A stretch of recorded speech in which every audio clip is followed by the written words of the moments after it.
भोलेनाथांना महादेव असेही म्हणतात. त्यांच्या कृपेने माणसाला आयुष्यात कोणत्याही संकटांचा सामना करावा लागत नाही. सर्व देवी देवतांमध्ये भगवान शंकर अत्यंत निष्पाप मानले जातात आणि त्यांना सहज प्रसन्न करता येते.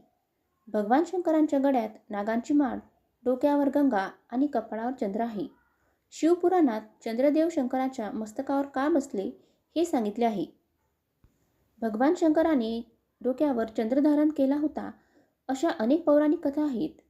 शिवपुराणानुसार जेव्हा समुद्रमंथनाच्या वेळी विष बाहेर पडले तेव्हा विश्वाच्या रक्षणासाठी शिवाने स्वतः ते प्याले.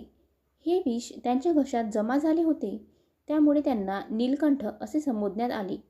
कथेनुसार विष प्राशन केल्यामुळे शंकरजींचे शरीर खूप गरम होऊ लागले. मग चंद्रदेवांसह इतर देवतांनी प्रार्थना केली की त्यांनी आपल्या डोक्यावर चंद्र धारण करावा, जेणेकरून त्यांचे शरीर थंड राहील. पांढरा चंद्र अतिशय शीतल मानला जातो आणि संपूर्ण सृष्टीला शीतलता प्रदान करतो. देवतांच्या विनंतीनुसार भगवान शिवांनी चंद्र त्यांच्या मस्तकावर धारण केला. दुसऱ्या कथेनुसार चंद्राच्या बायका 27 नक्षत्र कन्या आहेत. यापैकी रोहिणी त्याच्या सर्वात जवळची होती.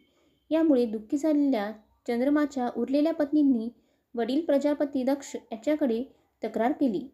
तेव्हा दक्षने चंद्राला क्षयरोगाचा शाप दिला. यामुळे चंद्राचे टप्पे कमकुवत होऊ लागले.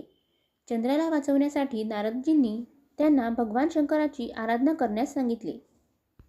चंद्रदेवाने लवकरच भगवान शिवाला आपल्या भक्तीने प्रसन्न केले. शिवाच्या कृपेने पौर्णिमेच्या दिवशी चंद्र पूर्ण रूपात प्रकट झाला आणि त्याला त्याच्या सर्व त्रासांपासून मुक्ती मिळाली. त्यानंतर चंद्राच्या विनंतीवरून भगवान शिवांनी त्यांना आपल्या डोक्यावर धारण केले.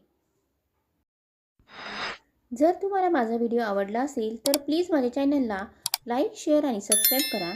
धन्यवाद.